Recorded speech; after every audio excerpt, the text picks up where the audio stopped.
Hello again, and welcome back to On Storytellers Night. I'm Nathan, joined as always by my co-host Josh. No. So, how have you been over the Christmas period? Busy, I'm not gonna lie. A lot busier than I thought I'd be this year. For the Christmas break, I decided to stay at uni most of the time, but still keeping myself active. Like the day I met you in Bath, from then on, I just didn't stop until I got back on the 30th, and I've been here ever since. So yeah, I've been quite busy there, here and there, and everywhere. But other than that, yeah, that's all I've been doing. What about yourself? Cool. Well, it's been interesting time. Busy. Obviously, went up to Bath, met you and your other half, which was quite interesting. So it was quite a good one. Bath was nice. It was a shame that the Christmas market wasn't there. Yeah. It closed on the 14th of December, which makes no sense. But the spa was amazing. Really good. Worth it. Not cheap, but it was so good. Like in the bottom floor, they had like this heated pool with like jacuzzi and everything else. And then you go up to the top floor on the roof, and they've got another heated pool and all lights and the jacuzzi part. Then you can just chill there when you step out the water. It's like ice cold because it's like in the middle of the night. It was just brilliant. And then another floor has like all the saunas and the steam rooms and just rooms you can just relax in. It was just like we spent ages there. It was absolutely brilliant. We went to a pub as well, and while we were waiting, so we had a little bit of time, and I tried Hawkstone beer, Jeremy Clarkson's one. Yeah, I haven't tried it yet. Generic beer. Okay, there we go. But it did come in a nice like glass stein with Hawkstone written on the side, which I may have stolen and gave to Jack. So that was quite good. But other than that, been busy traveling around. Obviously, it was my birthday, and spent time with Kat and the family and like her kids, and had Jack over as well. So we did that. Then it was my birthday, so we did stuff for my parents. And then in the evening, everybody came around to my parents' house. So Kat, her two, and Jack and my parents, so all of us there for Chinese takeaway. Then it's Christmas Eve, so did Christmas dinner and presents. Took Jack back to his mum's, then went back to Kat's and spent the evening there. Then we had Christmas Day. Then on the 27th, my brother came to visit. So we all went out for a meal, but he did bring me a nice gift. Okay. I say gift. He gave me a 3D printer because he upgraded his, so gave me a 3D printer. So it's like, okay, I'll have that. I don't mind having a 3D printer. So yeah, so I've been having fun like printing stuff off like oh man, for my yeah. watch. I've done like all sorts of stuff. So the one I've got is a really old 3D printer. It's the Creality Ender 3. And it's a very basic one. It is just like a frame. It doesn't have any box or anything like that. It's just a frame, but you can customize it and print new parts for it and things like that. So all the different knobs and the covers, you can just print your own ones and different colors and different stuff like that. On one of them, there's this little knob to fit on it, but it's like a D shape inside, so it'll actually turn, but it's worn away, so it wasn't turning. So I printed off a new one. I should probably show you later. And I've got Yoda on top of it. So it's a little knob with a little Yoda on top of it that spins around. It's just like, oh, it is absolutely epic. I'm loving it. So see, for me, when we first met, I went straight back to uni and finished wrapping up the presents, and then my dad turned up in Bath for the work stew. So it's like, all right, I haven't even been in uni for 40 minutes and I'm heading straight back out. I had Christmas at Ellie's. I had Boxing Day at my dad's, and my stepmom spent half a day with each. And New Year's, me and Ellie were here at uni, and Lord behold, broken boiler. So I have been in uni since the 30th of December with no boiler, no hot water, no heating. Oh, mate. But I've survived. The polar, I have survived. Nah, just 4, maybe 5 entire pours of a kettle should be enough for washing up. But nice. Yeah, that's fun. Yeah, but interesting. yeah, security team's been kind. They've given me a nice little heater, and they've opened up the other flats while everyone's away because they've got the statistics and results of people saying they're going to stay here or they're going to go away. Both neighbouring flats are gone until the 9th. So, Oh, not bad then. yeah, for the entirety of me being back at uni since the 30th, I've had 2 lots of showers for me to be able to go to. So, happy days there. Just moved. Yeah.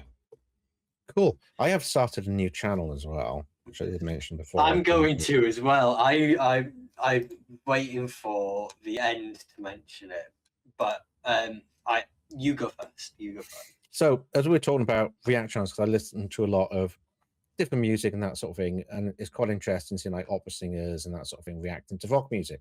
So obviously it's the music that we listen to. It's interesting to see other perspectives. So I thought I should have a go and try music that I'm not familiar with. So I've started with country music. Okay. Yeah, so I've been reacting to that. So I've done 3 episodes so far. Got about 300 views and about 50 subscribers. So that's not bad for 3 weeks. So it's like, oh, that's working quite well. So I'll continue that. I've been having some nice chats with some people on the comments as well. And it's like totally different to like the gaming channel when nobody ever talks about anything and it's just quiet. We're actually getting people like recommendations and talking a little bit about country music and all that stuff. And I will be doing like rap and other things as well, but I'm starting with country. So yeah, it's quite interesting. It's a bit of an eye opener. So it's very nostalgic as well. The next video that's coming out, I've done one about 80s country that I remember, but it's mainly TV shows. You know, Dukes of Hazzard, Fall Guy, or Smokey and the Bandit, and it's those tracks are all country. So those are kind of what I imagine country to be. So it's like trying to change the stereotypes and all in my mind. So yeah, it's an interesting little journey. So what's your one? I haven't made it yet. I've got 2 that I want to get up and running. Obviously, we've got the Welsh Assassin, which is my generic YouTube stuff, the gaming. But I want to do the Welsh Assassin streams, so all of my streaming from Twitch goes to that channel instead of my normal channel, and then reacts. The React channel, is it a specific React or is it just React to anything? So I want to go down 2 directions with this React channel. I want to start it off slow by doing 1 episode a week and then move into 2, move into 3, move into 4, so on and so forth. But one direction is to react to games.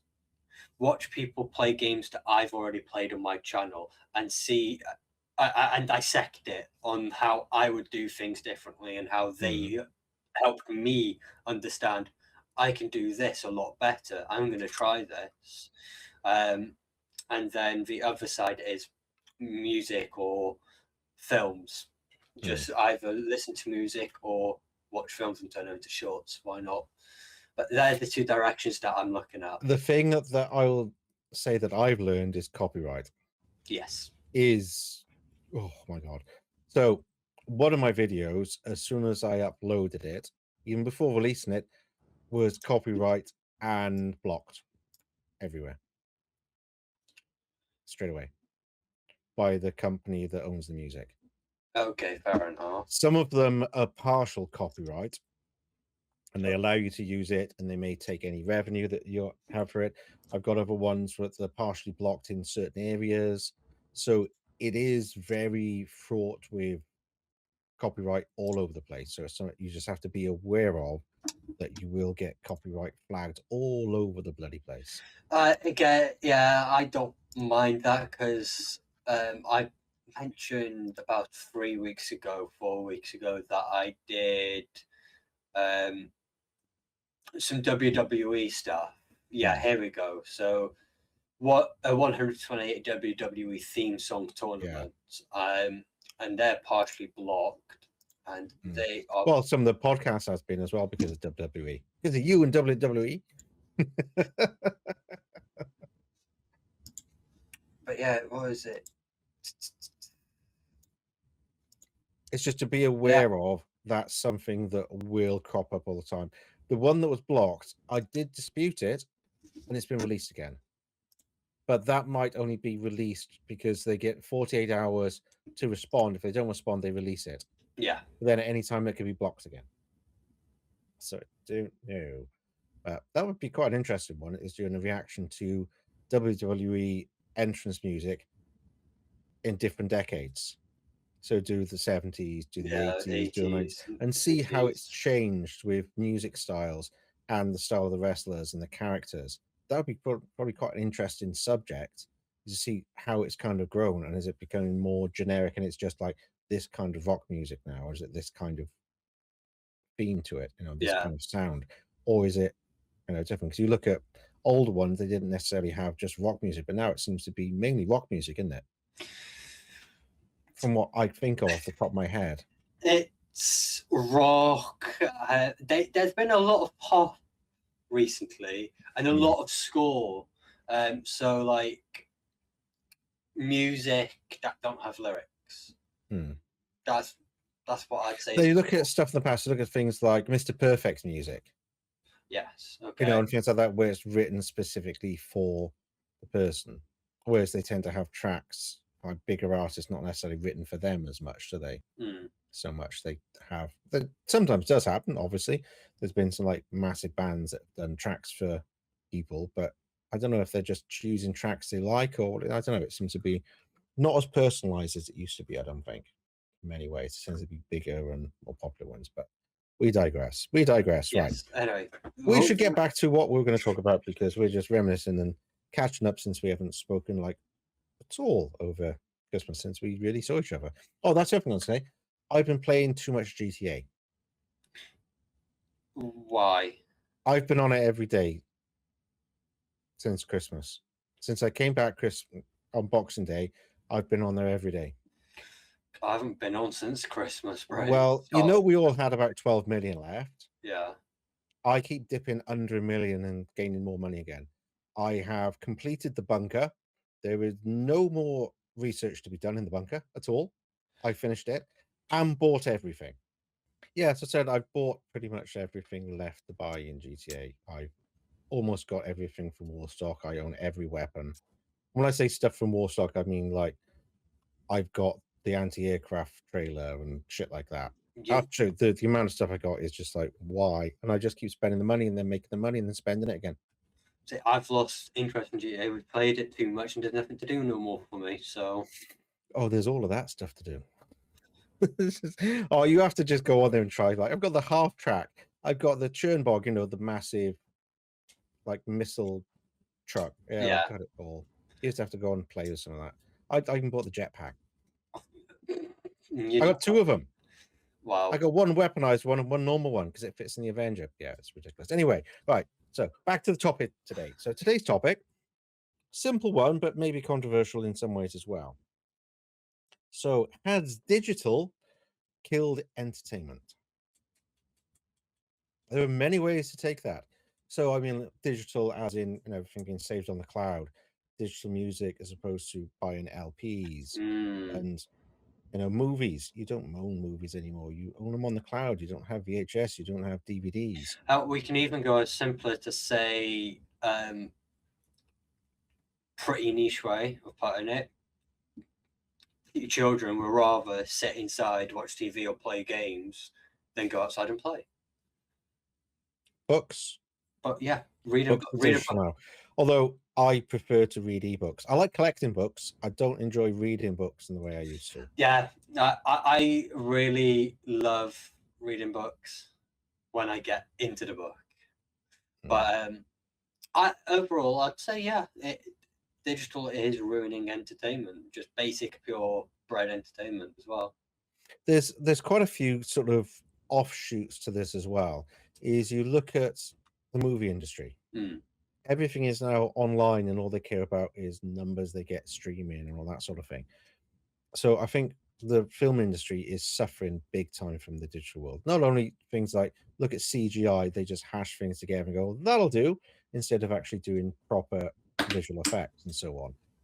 But you look at what's happened now because of streaming services and so on, we don't really have movie stars anymore. there aren't, apart from some of the obvious ones. Keanu Reeves is still a movie star. Robert Downey Jr. is still a movie star. No. Really? I don't see it, and I'll explain why in a sec. Tom Cruise, movie star.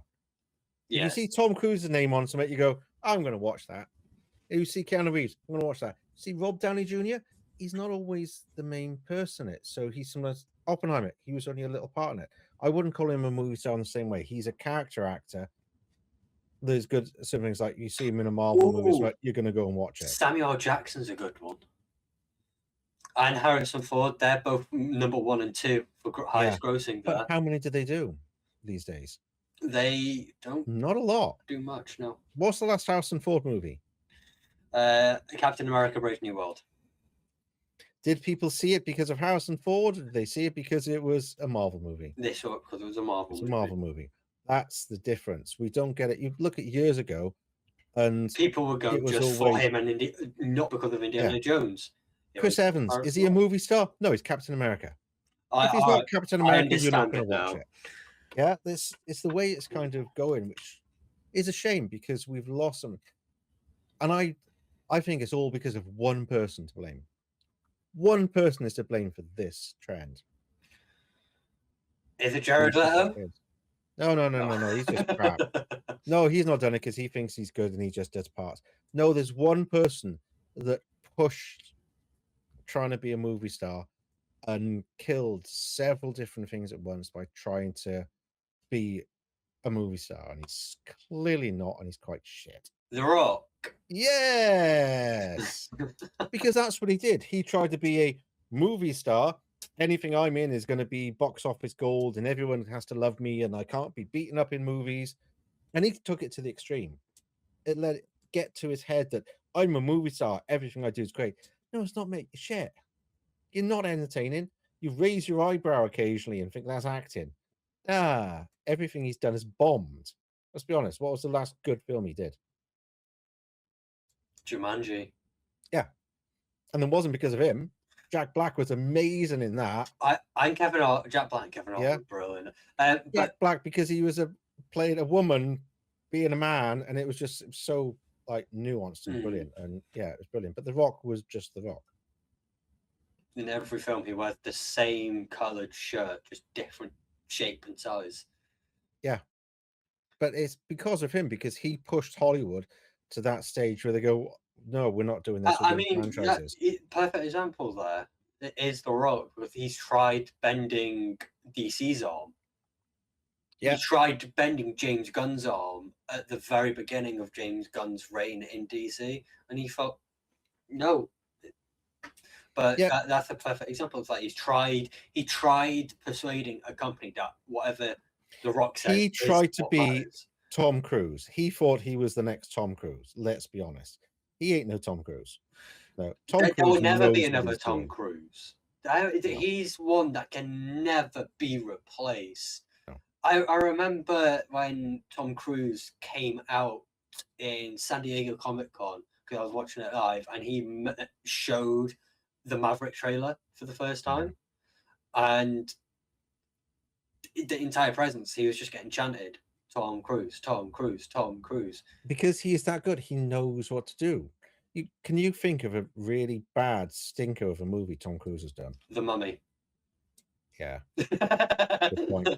And you know what? I haven't even watched that all the way through. Neither. I watched some of it and was like, no, this is stupid. But the furthest I got with him running out of the building, always running.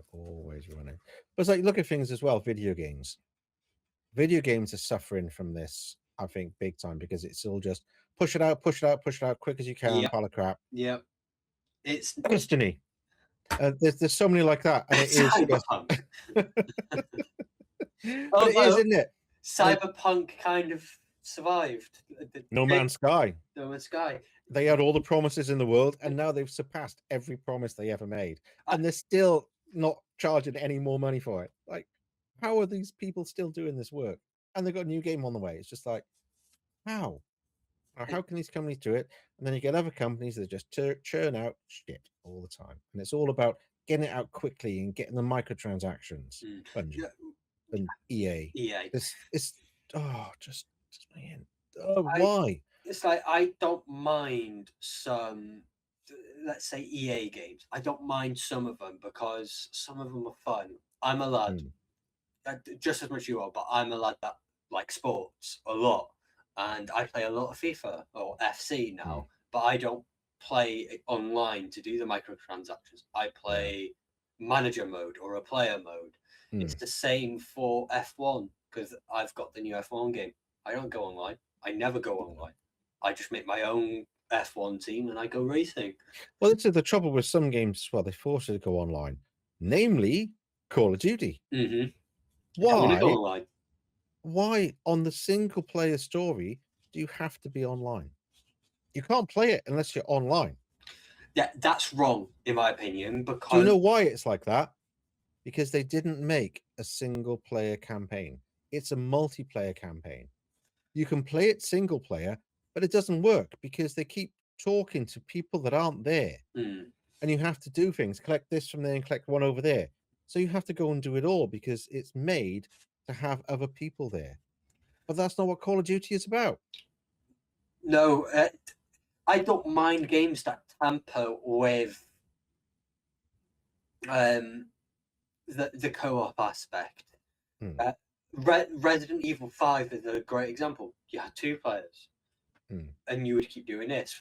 One Chris would go one direction, Shiva would go another, Which is and fine, they yeah. will come back because you There's help each reason other for it, yeah. progress. Yeah, you help each other progress. But when you have Call of Duty, as of recent, going more of you can't go anywhere without this person, even if you tried. This thing called co-op multiplayer campaign is Yeah. a Which I bad do thing. like multiplayer campaigns. Yeah, I do, but when it they're needs to be work. It needs to work, and it needs to be fleshed out properly. yeah. But the Otherwise, number you'll of get a times bad you're game. playing the campaign and you have to do two things at once, which you can't possibly do because you're there by yourself. And the voiceovers are talking about the other person helping. It's like, there's nobody helping me. I'm flying this plane. I haven't got a wingman shooting bad guys for me. It's just me. Mm. Stop telling me to like shoot them. I can't. I'm doing something else. And that happens throughout the whole thing. And every boss, you usually have to do two things to start a damage phase. Like starting damage phases in Call of Duty, for God's sake. What's that about?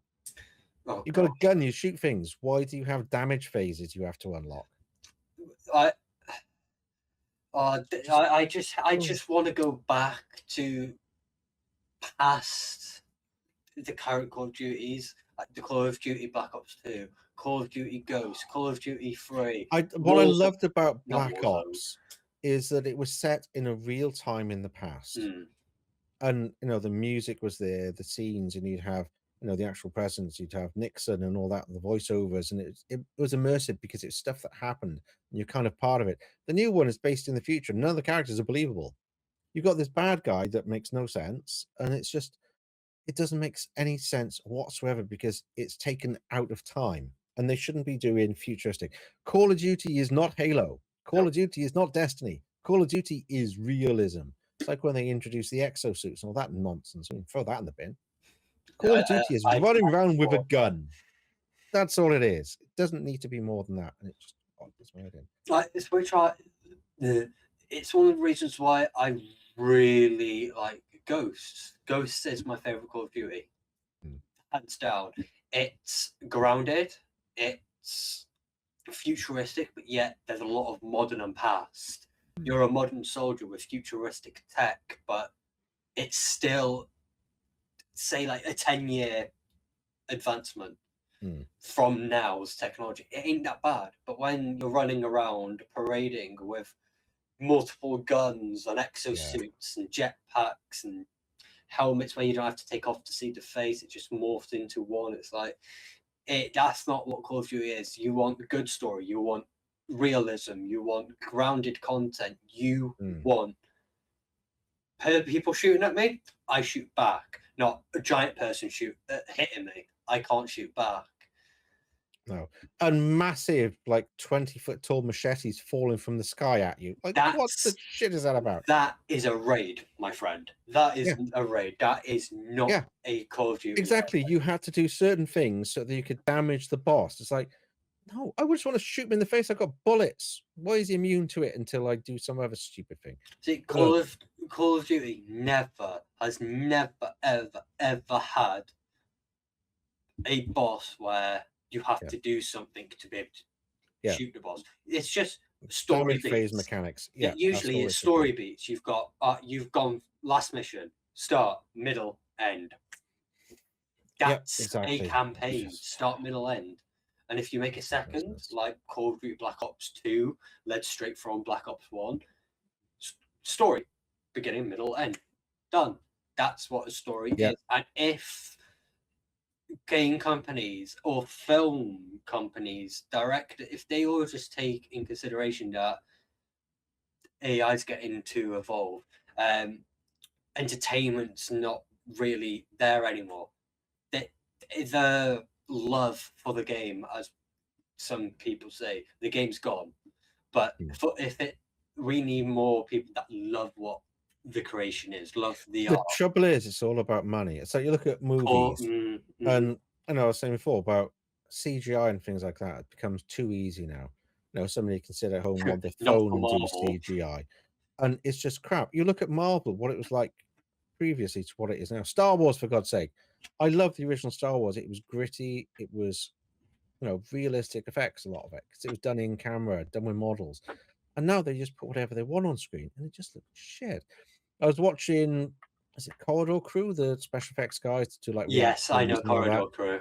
I was watching some of that, and some of the stuff you look at is just, why are these people doing this shit special effects? You know, they'll react to something from like the 70s, and it looks so realistic because they did practical effects and it looked true. And then you've got a brand new movie with the lesser known Helmsworth brother in it, and it was just absolute crap. I did try watching it. I watched 2 minutes of the movie and turned it off. It was so crap. But the special effects get even worse, and it's just horrendous. They can't even do muzzle flashes properly. And you just think, what is wrong with these people? They just push these movies out quickly because, oh, digital, that's much easier. Just, oh, just delete that and add this thing instead of doing it real. I don't get it. Superman's cape doesn't exist anymore. It's all digital. His hair doesn't exist half the time. It's all digital. Like, His lips. why? No, it's. See, I'd say audiobooks are falling onto it as well. Yeah. There's no, as we spoke about books earlier. Oh, some people just throw the word audio in front of book, and I want to listen to an audiobook. I don't want to read it. How do you think the human race learned how to speak, write, But then I read? can see a need for audiobooks. I've used audiobooks in the past, and some of them are audiobooks, some of them aren't. Like you look at Lord of the Rings audiobooks, they're not audiobooks. It's the BBC radio series, which I love. That's different. But actual audiobooks, I have listened to a whole series audiobook because I didn't want to sit down and dredge through it. So I listened to it walking to work. And I was living in Cardiff and didn't need a car. I used to walk to work. And that was Game of Thrones. And I listened to the entire thing on audiobook because those are big, ridiculously sized books. I wasn't that invested in reading them, but I just wanted to since I was watching the TV show. So I listened to them on audio, which worked well. And I can see how that works like podcasts. You listen to it on the way to work, listen to it in the car, listen to it while you're doing the housework. So it means you're not sat there just reading, which I do understand for a lot of people, they can't put the time aside to sit and read, but they still want to experience those stories, which is fine. And That's especially for someone like me in my situation, doing creative writing, I've got dyslexia. It's hard for me to read at times. I've got a stutter. It's hard yeah. for me to read and read it out.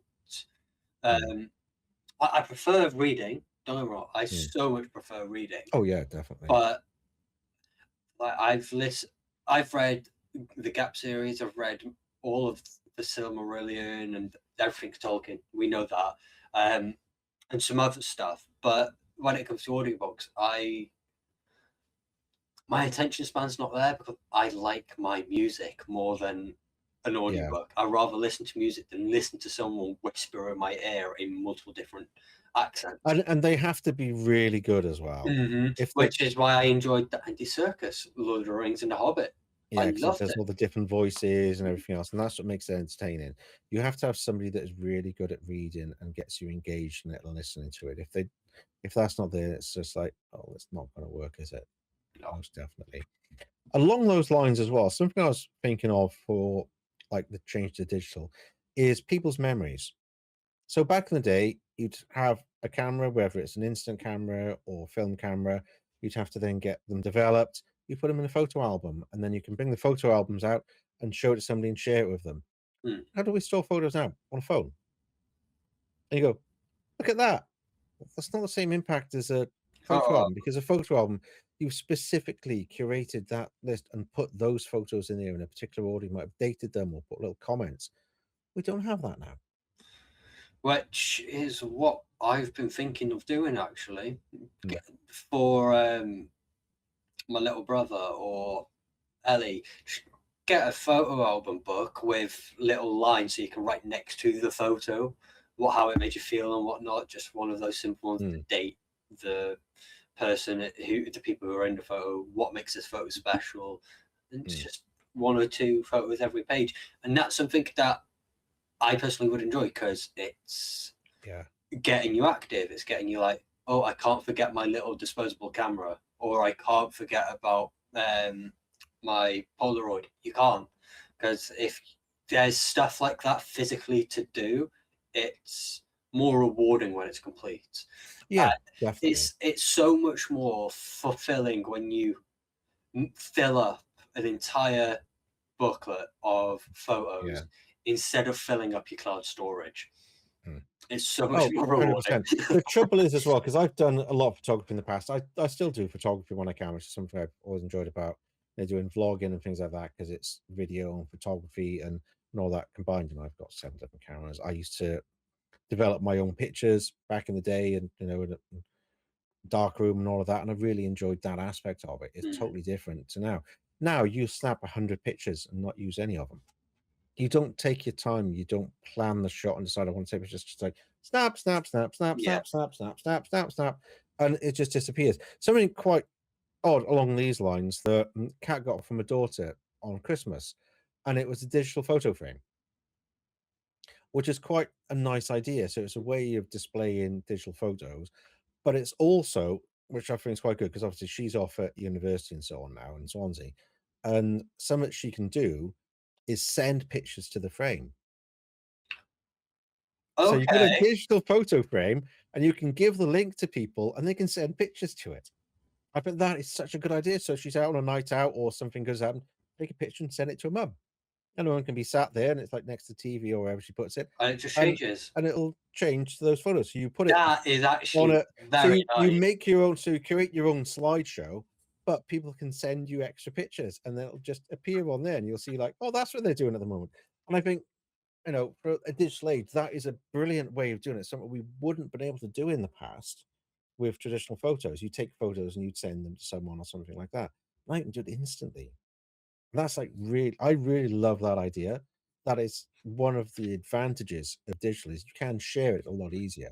Whereas physical Oh yeah. photos you can't. No. But digital photo you can share them a lot easier. Look, if we didn't have digital video, we wouldn't be doing this stuff now, No, would we we? wouldn't. So whereas there's lots of bad, there are some good things. Like that, I think is just that's a phenomenal idea.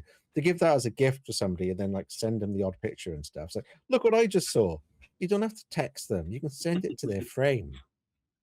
I just love that idea. Something I've got downstairs in the living room is on my smart TV, because it's running Google, you can put a Google slideshow on it. So I do that with like family pictures. So if I'm not watching TV for a bit, it goes, you're not watching TV, it flips to the photo album and it just cycles Mm, through all your yeah. pictures, like on a big, 55-inch TV in the living room. So it's quite nice being able to do things like that to share them, or like the little, Google Home device I've got. I've got a few of the little screens. And you can do that with them as well, and just have like digital photos just swiping through. So it's like a digital photo frame, but it does all the other stuff as well. So that kind of stuff I think is definitely quite interesting. But along the lines of, analog versus digital, what about watches?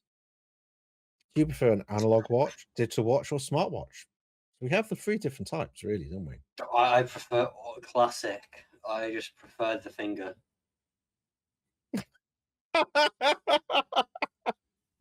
Oh my god.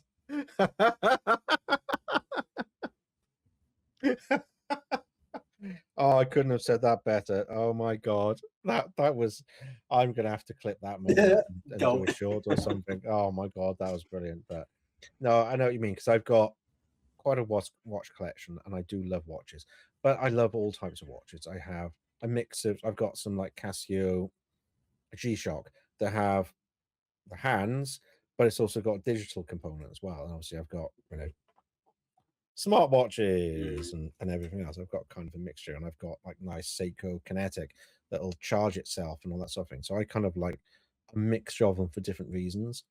And I like having different type of watches. One of the reasons why I like smart rings is that I want all the tracking and stuff, but I don't want to necessarily have to wear my smartwatch all the time. So I found I was yeah. only wearing a smartwatch, I was never wearing my other watches, and I like my other watches.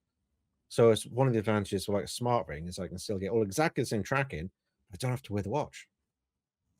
So I can kind of get the best of both worlds and wear a nice smart, like dressy watch or something like that, nice metal watch or G-Shock or whatever else, depending what color I'm wearing that day, obviously, because it's me and colors always matter.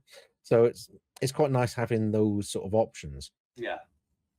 But I think with analog as well is like being able to collect things. You look at something like a watch like this. They're great. You can change the watch face on it. Obviously, it's not showing much at the moment because down. You can change the watch face to different things, and it'll do all the different stuff for you. You can change all of the straps and have different colors. No, they just clip in and out, which is great. But that's one watch. Is it nicer to have a selection of different watches and different colors and stars rather than one that you can kind of change? Or is it nicer being able to collect different things? It's nicer to be able to collect books, and I've got some books over there, and You're DVDs telling and me. so on, and That Blu-rays. that's something that I want to do this year. Collect VHS tapes, collect DVDs. I don't want Oh, Blu-ray. I Blu-ray. I just do want have basic. I hate to say it, I've got a VHS downstairs that you would want. 100% would want. I feel like I've probably seen it before. I'm not sure. Jurassic Park, the original Jurassic Park VHS tape in the fossil box. So the cover for the Yeah, VHS is done like a fossil I with know I the know original. about it. I, I, Yeah, I definitely know about it. yeah, I've got that downstairs. It's one of the few VHS I've still got. I don't know many. I used to have a big collection of VHS because obviously I'm old and that's all we had at the time. I had all the Star Trek box sets, I had the Star Wars box sets, I had all sorts of stuff like that. Loads of them. Yeah, that's possibly one of the only VHS I still have. Hmm. A lot of them I just got rid of them. There were so many special editions and big boxes, and just there were ridiculous ones back in the day. Yeah, no, that's something that I want to do because for, for me, I can't speak. I've got that on VHS. The Yeah, Lord of the Rings animated feature film. yeah. I've got that on VHS. I've got the best score to any film as a CD, which is Transformers animated film. I've got that as the original with the original case, the original I've got the 32 original piece. tape, Yeah, I the know. 4 Yeah, CDs. see, the CD that I've got, it's on the back of the CD where you've got all the scratchings and whatnot. It's got the Autobot insignia on it, just very Mm, faintly on the back of the disc. But mm. they're the type of stuff that I want to start collecting this year. Is vintage stuff that you can't usually get, but because Yeah. I know people, and I know people that can get it for me, and I just have to pay them. Mm. But other than that, it's just a little nice little hobby to get into this year as I'm Yeah. falling in love and with films and games and TV shows. And our chats like this, it makes me realize that we're heading into a new era Yeah. anytime soon with AI. Ever since I'd Definitely. say from the first iPhone to iPhone probably 4, that was one era. iPhone 5 to iPhone 10, that's another era. And then iPhone 10 to the current iPhone, that's a new era. But AI, it's with frightening. with AI, we're heading into a new era, and it's made me realize that potentially in the next, say, 15 years, 10, 15 years, we might not have any actors or actresses anymore. It could just be, we know about that actress, AI actress. Yeah, exactly. Yeah, But not only that, but how many people will license their own likeliness to carry on in movies after they pass? People done it with voices. James yeah. Earl Jones, he's allowing his voice to be used in future Ian projects. Holm as well. Ian Holmes, when he was coming towards the end of his great life, he let the world know that his face is for use in any film, and that's what happened in Alien Romulus. We got to see Yeah. Ian Holm again. Which was a nice It was moment. warming. It was It was good. warming. But it does worry you that then people will appear in movies that they wouldn't have done while they were alive because they wouldn't have had any interest in it, or it wasn't, Jared creative Leto's going to be direction. the first one. Let's be honest. Like, No, nobody wants him in like movies though. They're not going to use his likeness because he's crap. He destroys everything he touches. And it's just so worrying that he's in Masters of the Universe because that looks so good apart from him. I'm quite excited for that movie, but he's in it, and it's always just like I haven't seen the new Tron movie. I love the original Tron. Yeah, The Tron follow-up 1 and was a 2. bit crap. I really liked the first two. The first movie was just the original movie is just one of the best movies of all time. It's so ahead of its time. The special effects, there wasn't any computer generated stuff in that because it didn't have them. You couldn't have computer generated stuff. That was all like hand drawn and in camera effects and tape that reflects, and they had to stick it on everyone's costumes and have the light shining in certain ways for it to all work. Like the original lightsabers, just reflective tape. They're just spinning around so you get the effects on a pole. Like, it's ridiculous when you look at stuff like that, and you look at it now, and it's just it loses something. The more they try and get away from doing practical things, the more it's cost them to do the fake stuff. It's ridiculous. You look at the old lightsabers; they were a light source, so the light would reflect off surfaces. Now they're not real, so they have to add in all the reflections and all the bleeding. It's just ridiculous. Mark Hamill recently was on a YouTube video with sadly The Rock and a bunch of other actors. Yeah. So he briefly mentions about lightsabers and how they changed from when he first used them in the original trilogy 4, 5, and 6 to what they are now. Yeah. What they are now, and when he was doing what was the crap one? 8. Well, you got 3 to choose from. I know. The worst one where he The Last Jedi. The Last Jedi, that's it. So when he was doing The Last Jedi, he mentions, and this is on the Graham Norton show as well, when he was there with Harrison Ford, Carrie Fisher, and everyone else, he was there with a lightsaber hilt and a pole. Now it's half a hilt with a little ball at the top and bottom. It's not even a lightsaber anymore. There's no pole, so you're swinging quite lightly, making it look quick, and every hit is so fluid. It wasn't like that for Mark Hamill. It wasn't like that for James Earl Jones or anyone else who touched a lightsaber. Well, James Earl Jones didn't actually touch the voice, but then you look at the prequels. Hayden Christensen is unbelievably good with a lightsaber. Let's be honest, that guy. They had actual blades. They fought and they made stupid noises when they first used them because they didn't realize that. And doing all that stuff. But those lightsaber battles were so good. You look at the new ones. What lightsaber battles in the new movies? They were shit. I mean, those were so good. We can, for example, we'll go original trilogy, prequel, and then sequel. In my opinion, the best lightsaber duel in the original trilogy is the last one versus Luke and Vader. That's probably one of the best lightsaber duels of all Star Wars. Let's be honest. It was fairly simplified compared with later ones. Yes, Then we go to the prequels. We've got a lot to choose from. We've got Qui-Gon Jinn and Obi-Wan versus Darth Maul. We've got Obi-Wan and Anakin on Mustafar. That for me is possibly the best one. It is the best one. And then sequels, the best one I could probably think of is when Poe was fighting Kylo Ren. No, do you know what blows that out of the water? Finn, not Poe. Sorry. Yes, I know. I didn't want to correct you, but yeah. Do you know what blows that out of the water completely? Obi-Wan versus Darth Vader in Obi-Wan.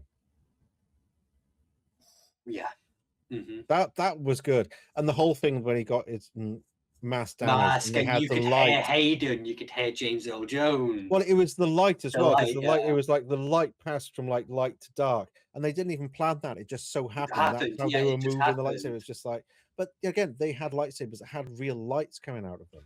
And that's why that worked on that. Worked. The light was right. But when it comes to the films, it's half of lightsaber hilt made out of cheap plastic with a little ball here and a little ball there. They didn't even have any sets for like a lot of the prequels and stuff. It was just green everywhere. Sit on that box, it's a creature. And they took it too far. But I like with Mandalorian that they've got the fake scenes. So they still build props for in the scene, but the background is all fake and generated. And I like how that works. I do too. Disney Plus did a talk about behind the scenes, behind the scenes on The Mandalorian. And it was the 3rd or 4th season where it got third season introduced, and they talked about it in the 4th season and went back to the 3rd and talked. But it's just one projector, powerful enough to go against a wall. And if they want certain deformations or say a pile of rubble on the floor, they will just map it out and they will just get styrofoam and just cut it to shape and then put the projector back on, and it fits perfectly. That Dave Filoni and Jon Favreau, that's what entertainment that all actually stems from video games. Yeah, because it's using like Unreal Engine and stuff like that. But it's amazing the way they can move the camera and move the background so it can track actors and be like a real scene without having to go on location. And that is phenomenal. That's entertainment because they're having fun doing what they want to do, and that makes the product. And they've still got the props. They still built the starship, so when people interact with the ship, it's there. They're not just going, "Oh, look, it's something there," kind of in the way. No, they actually build the props because that's what Star Wars should be. That's what effects should be. I don't want it all to be digital. It don't work. Entertainment between digital and non has been a problem, a bigger problem for I'd say the 21st century. Even the 20th, but the 20th century had some good films.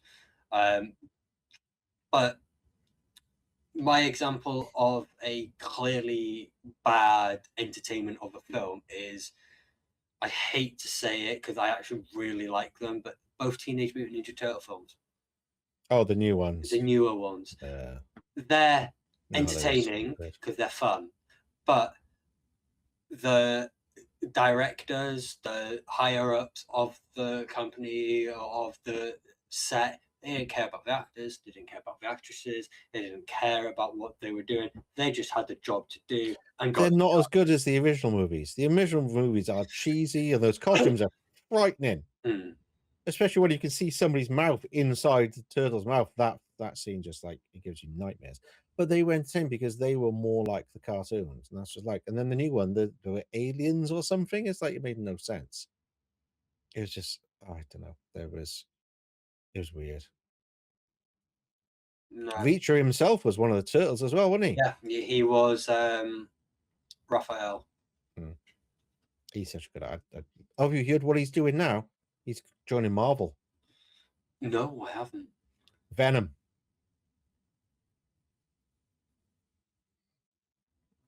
He's the MCU's Venom. When the fuck did this get announced? A couple of days ago, they've been talking about it for a little bit. And it's like, imagine him as Venom. I've been Eddie Brock. That is right, because Eddie Brock was always like a big hulking guy, wasn't he? Dude, yeah. Yeah, imagine that, because he wants to be Batman, doesn't he? Let's be honest. But he's now Venom. What was that film? Reacher. I keep forgetting the actor's goddamn name. Alan but Richardson. he, Alan Richmond, yeah, he was in a film or TV show. I don't remember, but schoolboy, like a jock, American Yeah. football Blue State captain and whatnot. or Blue Mountain, That's it. something like that. Yeah. Blue Mountain State. He can tap into that comedic side Oh, sometimes that to be Eddie the Brock. the He seeing looks it. He can tap scenes from into that. it. The comedy. Speaking of his older movies, have you ever seen one called Laser Team?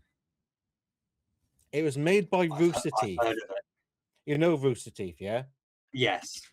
Well, it was made by them. So you've got Bernie Burns, you've got Gav from the Slow Mo Guys is in it as well.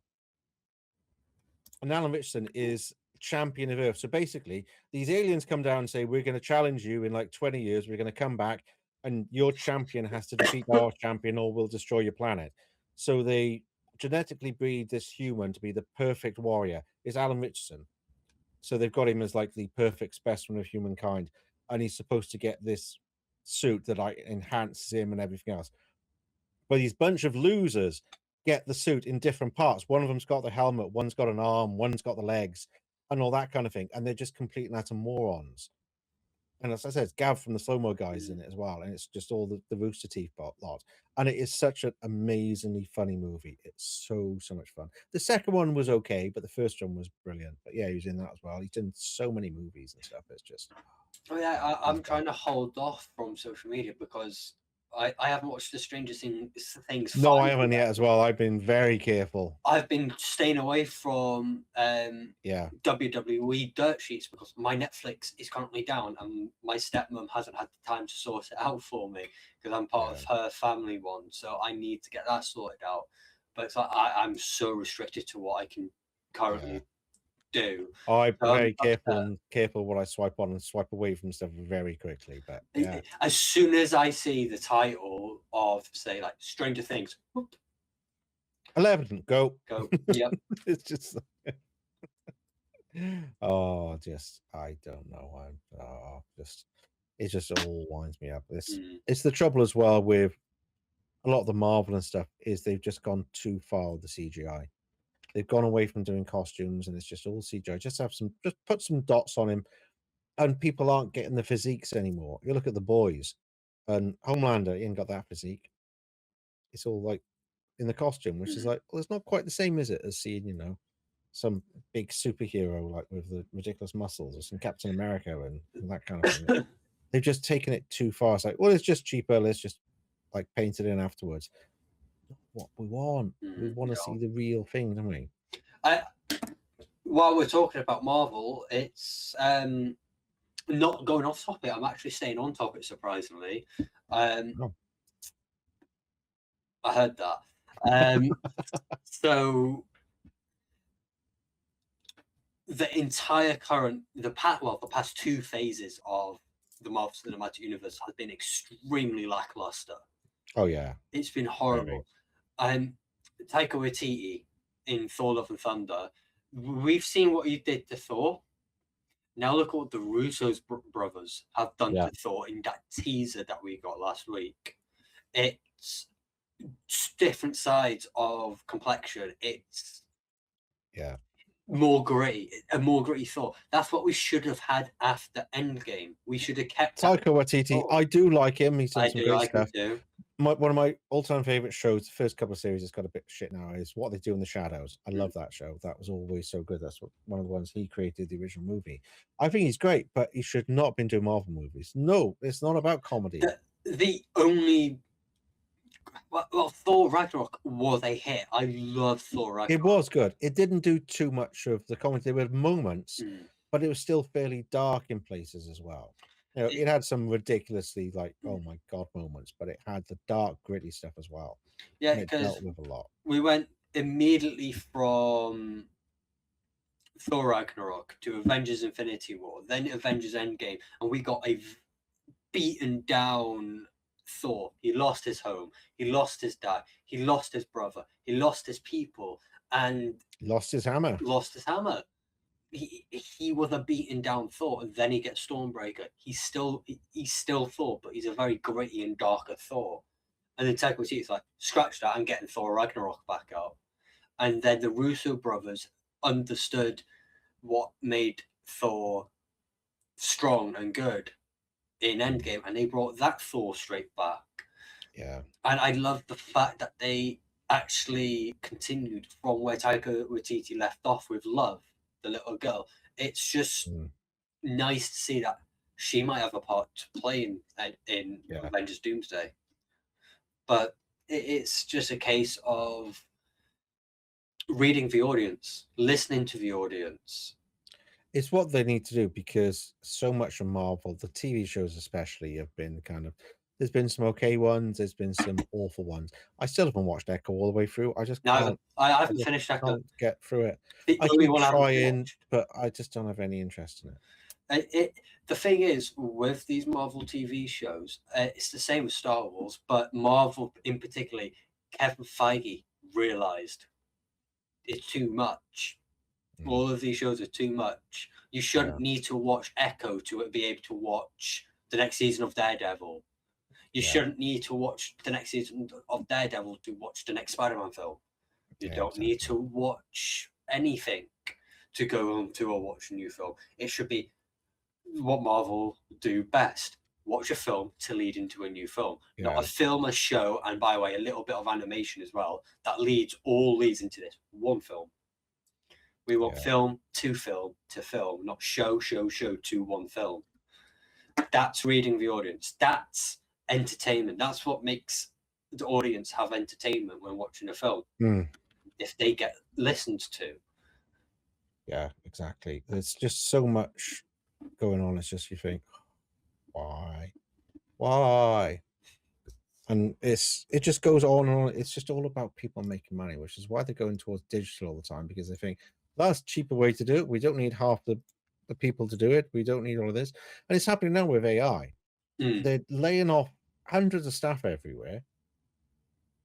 And going, oh, we can do that with AI. You can't, though. It's not the same. Nope. You can't make games using AI. It'll be crap. And they're just doing it too much. They're leaning too much into, this will be easier. This will be easier. This will be easier. It was like, no, it's just, no, don't do it. Oh, it frustrates me that there's so many big companies buying up everything they can just to make extra money instead of having a love for it. Look at The Witcher. The people in charge of that don't even like the books. Nope.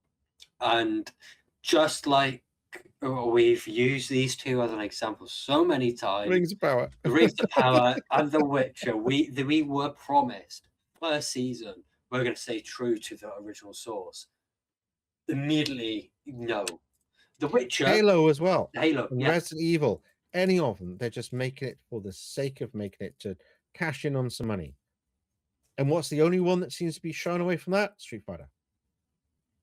They're potentially following something that's right, but we don't know because we don't have the story as yet. Well, with what Dan Hibiki has said, Andrew Schultz, he did say during the premiere of the trailer, well, after that, they're not after money. Mortal Kombat's after the money, and which is very naughty.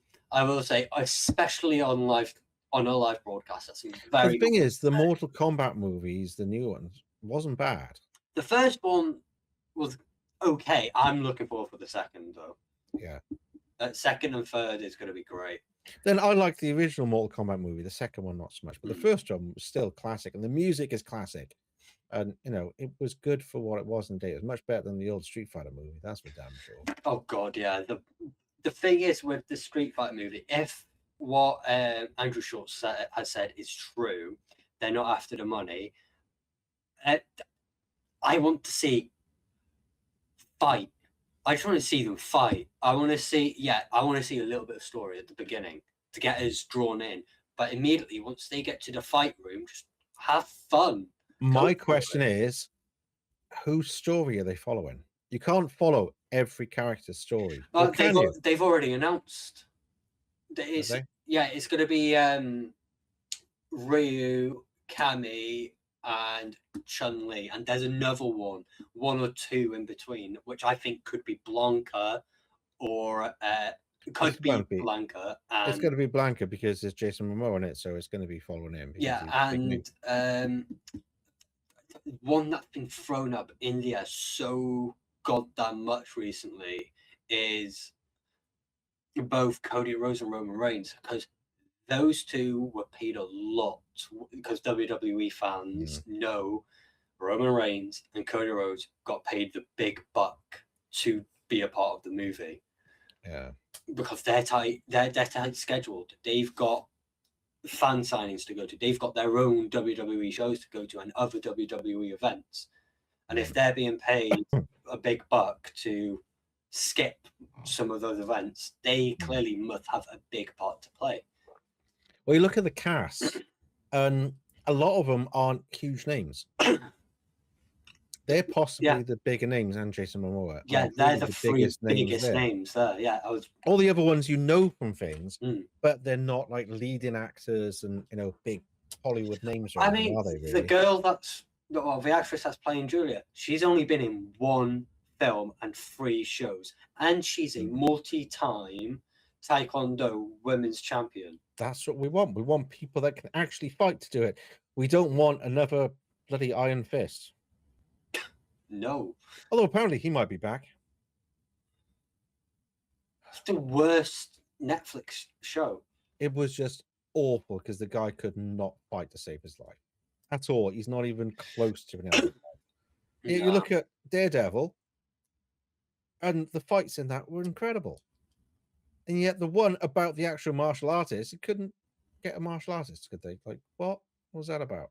They couldn't even get an actor. That guy cannot act anyway. He couldn't act in Game of Thrones, and he wasn't in it for long. I don't know why they chose. I do not understand. That whole series was shockingly bad. So bad. But yeah, it's all. See, entertainment falls under the umbrella of, if the creators of this entertainment pay attention to what the fans want, needs and wants. It's a thing. Everywhere has a need and a want. Well, the thing is, if you're going to see a movie based on a franchise you love, you're going to see the stories that you love in a new way. Yeah. You're not going to see those characters doing something completely out of place. And I wish Hollywood would understand this. We don't go see Resident Evil to see Jill Valentine just wander around some aimless place. Yeah. It's not about the character. It's about the franchise and the stories that we love. We want to see the same ones. If it's Lord of the Rings, we want to see Frodo carry the ring to Mordor and all the other things that happen. We don't want something else to happen that we've not seen and we've never heard of, because it's not what we came there for. We don't come here to see a new story. We don't come here to see some made-up prequel. We came here to see the stories we know. We don't necessarily care what happened before. I don't care where Gandalf came from. I don't care where Sauron came from. They're there. Jedi, I don't care. Yeah, we don't What's a care who the first midichlorian? Jedi was. I don't care what midichlorian is. No. I don't care if I'd never heard the word midichlorian before. It didn't change my enjoyment of Star Wars. Not one bit. So why do we need to know where they come from? Oh, we're going to do a prequel and find out where the whales came from. I don't care. Don't care. No. There are space wizards. That's good enough for me. Space wizards, space cowboys, and space battles. Hell yeah. That's the time I want. But they're all addicted. Context. All of these companies, they think, oh, how can we eke more out? Oh, Dexter was really good. Let's make a prequel about when he was younger. I don't care. I want to watch Dexter.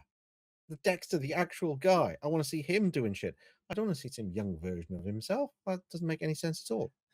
Which is why Young Sheldon was a shock, because it worked somehow. I didn't watch it. I just couldn't get into it. I haven't watched a single episode. I just know it's very good. From what I know of it, they also changed a whole load of stuff as well.